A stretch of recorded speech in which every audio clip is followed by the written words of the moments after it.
Mempelajari agama yang disebut dengan beragama itu sebetulnya kan memusatkan segala sesuatu hanya untuk Allah, berdasarkan aturan-aturan Allah Subhanahu wa ta'ala.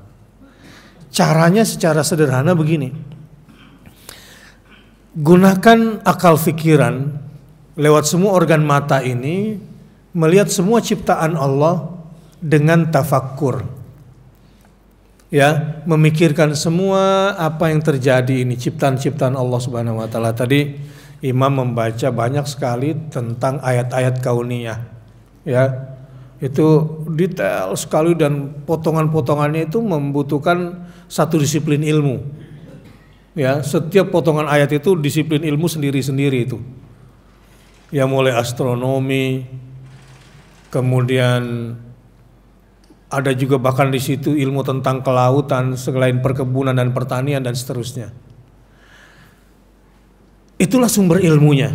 Jadi ciptaan Allah ini adalah pada hakikatnya, kalau kita mau fikirkan, pada akhirnya menjadi media bagi kita untuk mengenal Allah.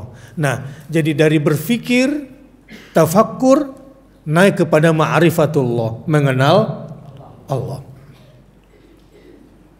Jadi yang malas mikir, yang tidak mentafakuri alam ini, malas mentadaburi ayat Quran ini, tidak akan pernah bisa yang namanya ma'rifatullah. Untuk bisa ma'rifatullah, tafakkur alam, tadabur al-Quran. Gitu. Ini sumber awalnya nih. Kalau ingin beragama dengan benar, tafakkur alam dan tadabur Al-Quran dulu. Ini baru mulai cerdas nih. Naik setelah itu ma'rifatullah, mengenal Allah. Kalau sudah mengenal Allah, maka naik lagi nanti ma'rifatullah, mencintai Allah.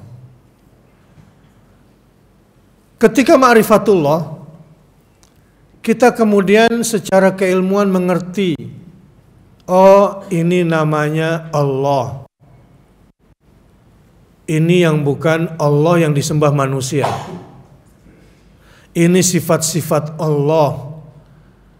Dari pengenalan ini kemudian kita mengerti, wah, ini bukan Tuhan ini yang harus disembah. Baru kemudian setelah itu perbuatan-perbuatan Allah. Jadi mengenal namanya, mengenal sifatnya, mengenal perbuatannya. Nanti kita akan mengenal zatnya juga. Ini ilmu yang paling wajib untuk kita mengerti dan pelajari. Nah, setelah mengenal Allah, naik lagi yang namanya mahabbatullah, barulah cinta kepada Allah. Disinilah kehidupan dimulai. Kenapa saya katakan kehidupan dimulai? Disinilah yang namanya happiness, as-sa'adah. Kebahagiaan yang orang cari, kenikmatan yang orang cari, mulai di sini dinikmati.